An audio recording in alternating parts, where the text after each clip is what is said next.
आगे देखिए, एक तरफ बीजेपी बंगाल, असम और पुडुचेरी में जीत का जश्न मना रही है, तो दूसरी तरफ बिहार में नए मंत्रिमंडल के शपथ ग्रहण की तारीख भी तय हो गई है। 7 मई यानी आज से ठीक 2 दिन के बाद गुरुवार को सम्राट कैबिनेट का विस्तार होने जा रहा है और पटना के गांधी मैदान में इसको लेकर भव्य तैयारियां शुरू की जा चुकी है। 15 अप्रैल सम्राट चौधरी बिहार के मुख्यमंत्री बने और उनके साथ 2 डिप्टी सीएम विजय चौधरी और विजेंद्र प्रसाद यादव ने शपथ ली थी।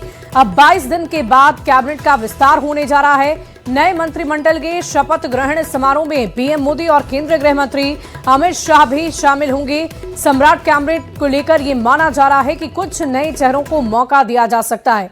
खबर तो ये भी है कि बीजेपी और जेडीयू दोनों दल से मंत्रियों की संख्या बराबर होगी और दोनों ही दल से 16 मंत्री बनाए जाएंगे, जिसमें जेडीयू कोटे से मौजूदा दोनों डिप्टी सीएम शामिल होंगे। वहीं गठबंधन के अन्य 3 सहयोगी दलों के 4 लोगों को मंत्री का पद दिया जाएगा। बीजेपी अपने कोटे से देगी। जातीय समीकरण के अनुसार मंत्रिमंडल में एक या 2 नाम को बदला भी जा सकता है, ऐसी भी संभावना है। तो देखिए, बहुत सारी बातों का खास ख्याल रखते हुए बराबरी की हिस्सेदारी करते हुए मंत्रिमंडल का विस्तार किया जाएगा और ये संभावित मंत्रियों के नाम हैं जो हम आपको आपकी टीवी स्क्रीन पर दिखा रहे हैं। फिलहाल अब देखने वाली बात होगी कि क्या विभागों में भी उलटफेर किया जाता है, क्या कुछ ऐसे भी नाम होंगे जिन्हें मंत्रिमंडल से बाहर निकाला जाएगा जो इस वक्त मंत्रिमंडल में शामिल हैं।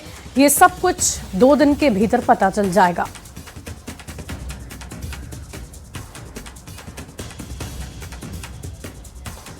तो देखिए, बिहार में पहली बार सरकार की ड्राइविंग सीट पर बीजेपी है और मुख्यमंत्री सम्राट चौधरी हैं और ऐसे में सबसे पहले बीजेपी कोटे से संभावित मंत्रियों की अगर बात करें तो कुछ नाम जो हम आपको बताना चाह रहे हैं वो है, सबसे पहले बिहार के दूसरे डिप्टी सीएम विजय कुमार सिन्हा, मंगल पांडे, रामकृपाल यादव, दिलीप जायसवाल, श्रेयसी सिंह, लखेंद्र पासवान, रमा निषाद, प्रमोद कुमार चंद्रवंशी और इसके अलावा अरुण शंकर प्रसाद, संजय सिंह टाइगर, सुरेंद्र मेहता, नारायण प्रसाद। ये कुछ ऐसे नाम हैं जो बीजेपी के खेमे से सामने आए हैं और इसके अलावा कुछ अन्य नाम जो जेडीयू कोटे से सामने आ रहे हैं उसकी भी हम चर्चा करेंगे। लेकिन इसमें से जो 2 प्रमुख बातें हैं वो आप साफ स्पष्ट समझ लीजिए कि दोनों ही डिप्टी सीएम मंत्रिमंडल की लिस्ट में जरूर शामिल रहेंगे। उसके अलावा मंगल पांडे की बात कर ली, रामकृपाल यादव की बात की जाए, दिलीप जायसवाल की बात कर ली जाए, श्रेयसी सिंह जिन्हें इस बार महत्वपूर्ण जिम्मेदारी दी गई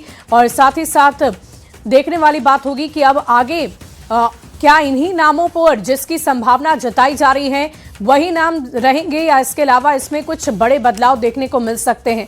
इसके अलावा हम आपको ये भी बता दें कि जेडीयू कोटे से भी कुछ नाम सामने आ रहे हैं, जिसमें महत्वपूर्ण नामों की अगर हम चर्चा करें तो श्रवण कुमार हमारे पहला नाम है जिनकी चर्चा की जा रही है।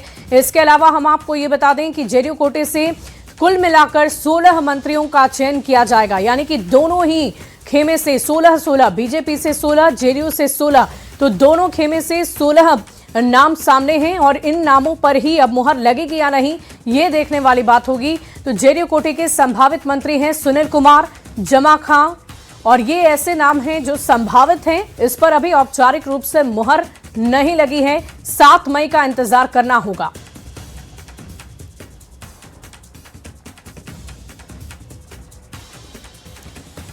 और देखिए, 7 मई को प्रस्तावित मंत्रिमंडल विस्तार और गांधी मैदान में होने वाली शपथ ग्रहण समारोह की तैयारियों में बीजेपी अब जुट गई है। प्रदेश अध्यक्ष संजय सरावगी ने यह बताया है कि समारोह में नरेंद्र मोदी, अमित शाह, जेपी नड्डा, नीतीश कुमार समेत कई बड़े और दिग्गज नेता शामिल होंगे।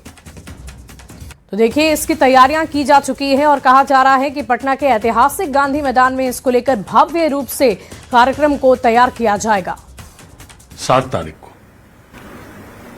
मंत्रिमंडल का विस्तार होगा, इसमें बिहार एनडीए के सभी नेता, केंद्रीय मंत्री, साथ में विश्व के सबसे लोकप्रिय नेता, देश के माननीय प्रधानमंत्री आदरणीय नरेंद्र मोदी जी इस मंत्रिमंडल विस्तार में रहने वाले हैं।